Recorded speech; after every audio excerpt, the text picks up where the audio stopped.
Hi, it's HardReset and today I'll show you how to customize the notification per app on VIVO V70 FE.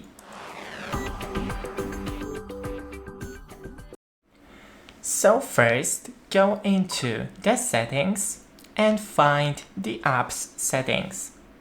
Then go into App Manager and find the app, for example, Facebook. Here you have notifications, then allow notifications, and here you have, for example, reminder mode, where if an app doesn't support badge counts, the badge cannot be displayed, and that's where the notifications from that app can appear, for example, lock screen, pop-up, or badges, also the AOD match lock screen.